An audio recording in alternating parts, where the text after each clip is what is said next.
I have several projects that I'm going to be working on this week, and almost all of them are springy type things. And the first thing that I'm doing, and I'm so excited about, is I am planting my cut garden. Last year I did my first ever cut garden, and I had so much fun with it all summer long.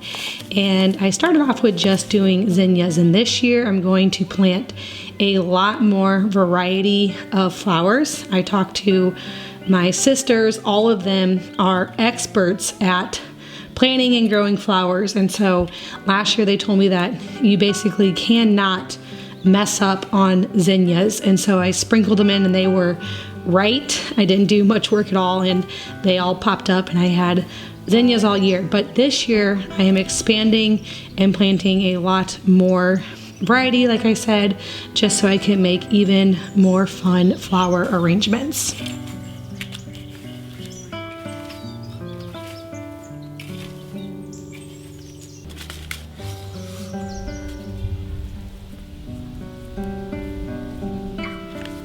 We have several little garden beds all around the house, and so I saved these to plant my seeds in. But obviously the first thing that I had to do was go around and do some weeding just to get ready to plant these seeds.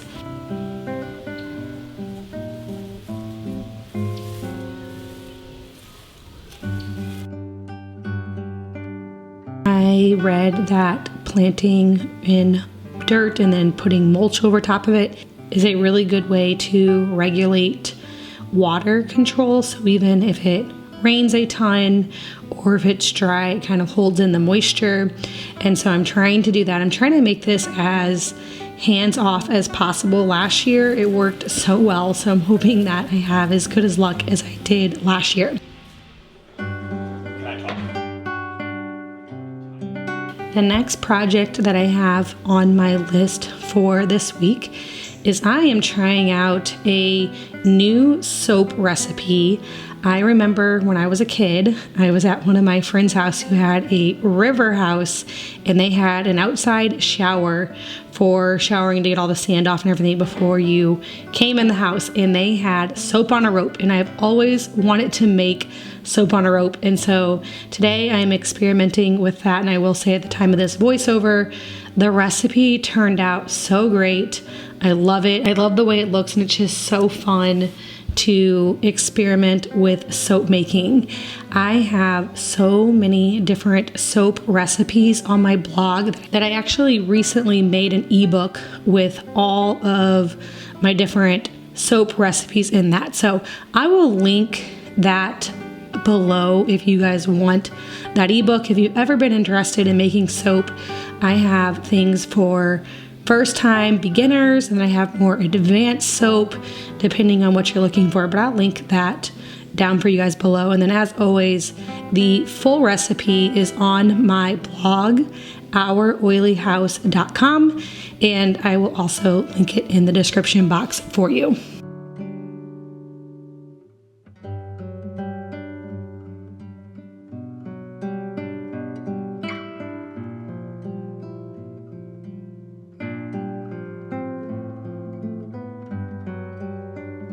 For this recipe, I'm adding in some activated charcoal. That's amazing for the skin. I especially like having it on hand during the warmer months because it can help if you get any type of bee sting or wasp sting or poison ivy or just any of that type of stuff that goes around in the summer. So I'm adding that in. And I also chose to put in some cedarwood and lavender essential oil. Cedarwood is a great bug repellent and tick repellent. So again, I was thinking about these summertime when I was making these soap bars.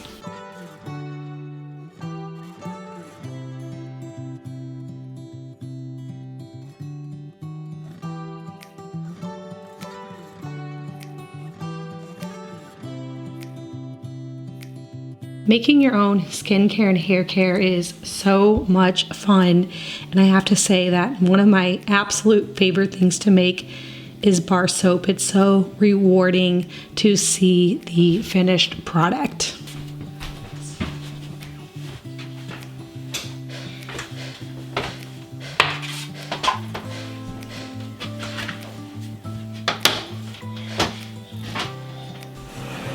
The next big project that I am tackling this week is I am switching out all of the kids' clothes. And so because I keep things minimal, these 3 baskets here for my 3 youngest children, and that's all they have. I like to keep everything very, very minimal. It makes my job with laundry and sorting clothes so much easier. There isn't room in their little baskets for winter and summer clothes. So whenever it starts to get warm, I get all the bins out of the basement where I store extra clothing, and I sort through and I take out everything from the winter months, and I will save things that are still in good condition that will fit the next boy next year, and then things that have holes and stains on them I will get rid of, and then things that I know that we just don't really wear I will put in a pile for donating. So this is the process that I do for each season, or not really each season, just for summer and spring will be the same, and then fall and winter will be the same. And so that is what I have on my list today. It is a big job, but also the kids enjoy it because they get fresh new clothes, and it's also a great time for me to get reorganized. Like I said, I keep bins of clothes in the basement, and I have to say that even though it's a lot to keep straight, I think it saves me so much money and time. Anytime someone gives me a bag of clothes, often at like church or cousins or something, will hand me bags of clothes and say, here, this is a hand-me-down, especially if it's boy clothes, because they know that's stuff that I always need. I'm pretty picky when I go through it, and I only save things that I know that we will wear, and then I put them in bins in the basement, labeled with, boy 2T, boy 3T, boy 4T, and have all these bins. And so it's really easy to bring up what I need and then be able to sort through it and see exactly what I have.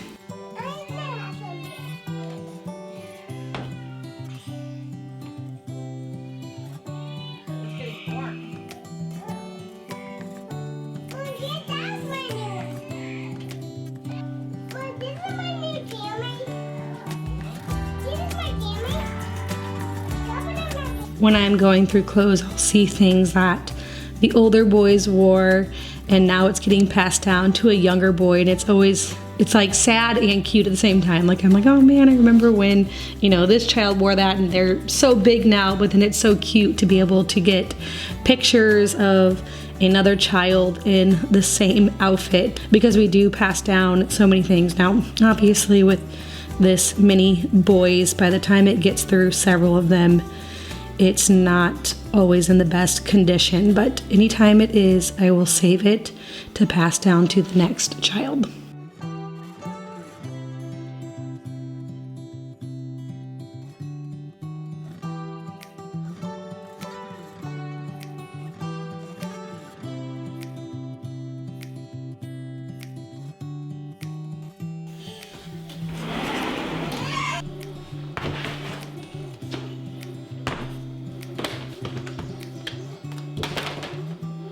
All right, so now that I finished doing all the younger boys, now I didn't do the baby yet. I had him on my list, but I'm gonna have to do that later on, like the one I'm pregnant with. I need to go through the newborn and like 0 to 3 month bin and see what I have for him. But I'll get to that at a later date. But right now I'm going to work on my older boys, and I do them a little bit differently just because they have more of an opinion on what they wear. So I will go through the bins of the bigger clothes and set out piles of clothes that are their size and for the season, and then I let them pick through the pile and decide which things they want to wear or what things they want. I strive to do about 5 play everyday outfits for each boy, and then 1 or 2 church outfits, and that's all I will have in their baskets. And then the older boys, they actually have a dresser, and so because they are a little bit better at organizing and keeping their things straight. And then my daughter does herself. She has way more clothes than the boys, and she's very organized, and she has dresses and skirts and just lots more. And she has a lot more space too because she has her own room, being the only girl. And so I allow her to take care of her own clothing, but for the boys, this system works really well for us.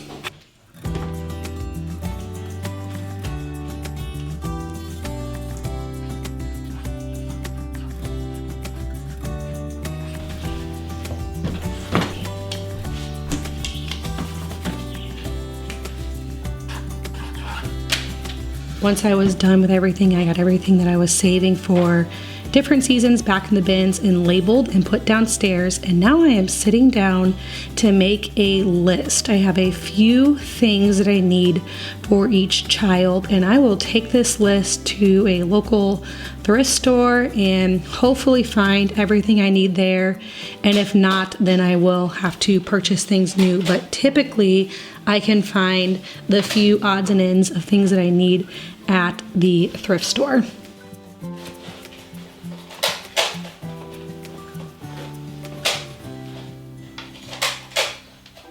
Next, I'm going into the entryway, and I am getting all of the coats and any extra like hat and gloves down and put away. I'm just going to leave up a jacket for everyone. I know that sometimes in the morning, even during the spring and summer, when the kids are out doing their morning chores, it can be a little bit cool. And so I'll leave a jacket for each child on their little hook, but I don't think we're gonna need any more coats or snow hats or snow gloves or anything like that for the rest of the season. So I'm just going to get this little area spruced up and reorganized.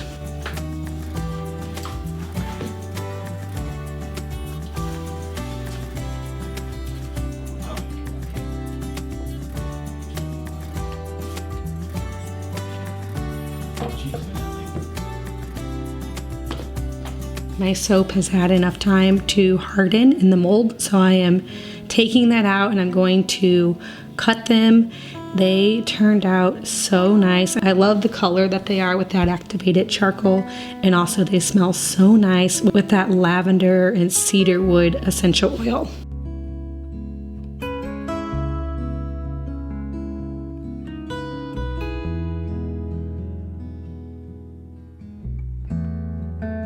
After I cut them, I will let these sit and harden a little bit more before using them, but because it is a melt and pour recipe, they will not need to cure for several weeks like a cold process bar.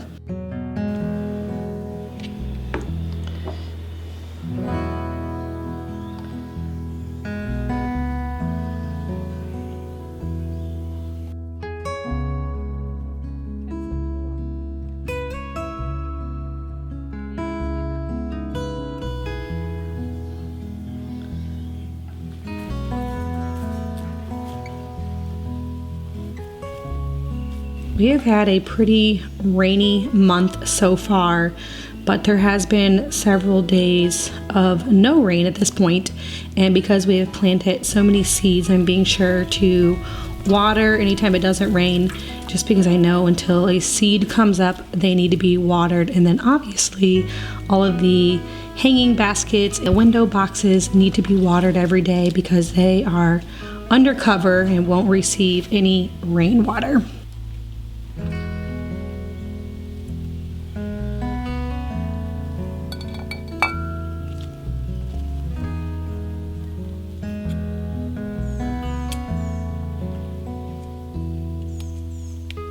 At this point, I have so many peonies blooming, and they are my absolute favorite for flower arrangements. I think they are so gorgeous. We have several peony bushes all around the property, and so they don't stay in bloom for long, but for the next several weeks, these will be in all of my flower arrangements.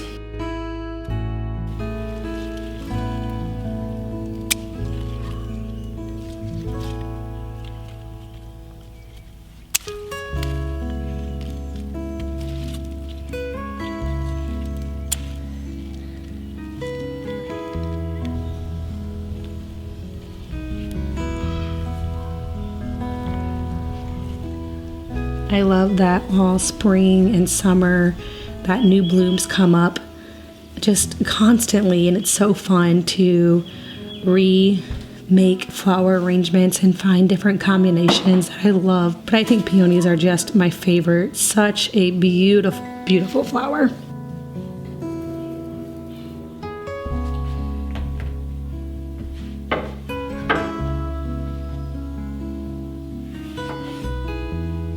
I am trying out a new fun recipe today, and this one, it was for my kids. They all absolutely love any type of sour candy, and so I wanted to think of something that I could make for them that was healthier than just buying, you know, like regular sour candy from the store.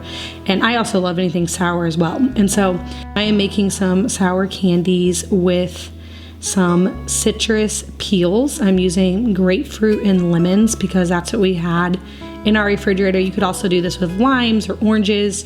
I will say that the lemon was our favorite. Everyone absolutely loved these. We ate all the grapefruit ones too, but they preferred the lemon over the grapefruit.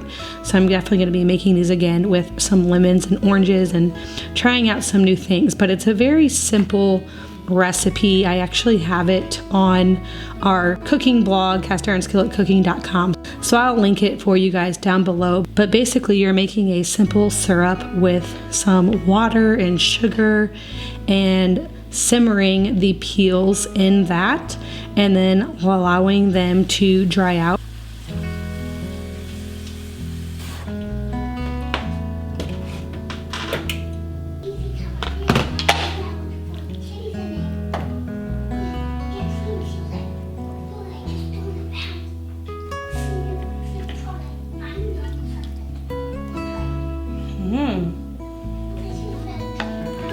After I was done getting all the peels off the fruit, I didn't want to waste the fruit, so I did little containers of grapefruit and lemons and just put them in the fridge, and we used the lemons in our water, and the kids ate up all the grapefruit the next morning for breakfast.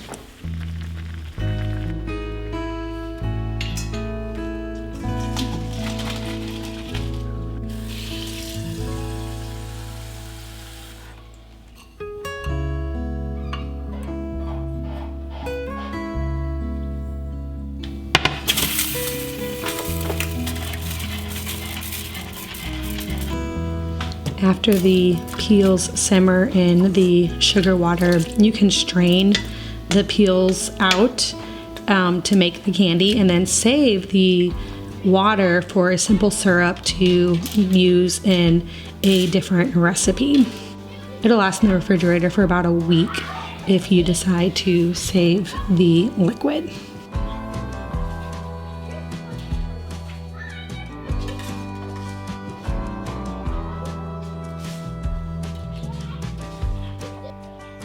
After the peels dry, you make a little mixture of sugar and citric acid to toss the peels in.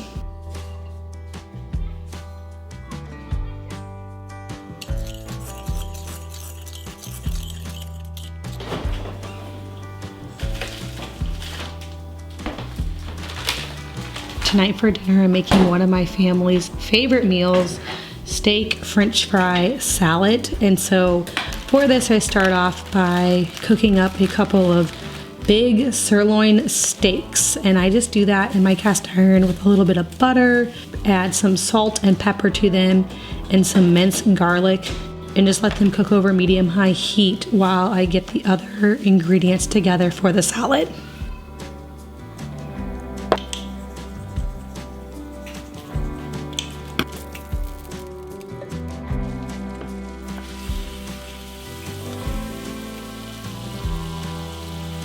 The big secret ingredient for this salad are the French fries. So they kind of take place of a crouton, I guess, and my kids just love when I make this. Now for my French fries, I fry them up in some lard. So I have a big bucket of that in my refrigerator that I use to fill up my Fry Daddy with, and then fry the French fries in that. Then when they're all finished, I just add a little bit of salt.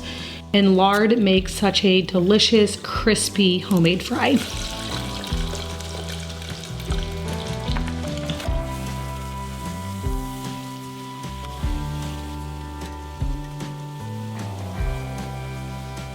Anytime I make a salad, I like to make homemade dressing. I have a couple of dressing recipes on my blog. I have a ranch and honey mustard, which are our two favorites, and so I will link those for you guys down below if you are interested in trying your hand at making your own salad dressing. It's actually way easier than it might seem.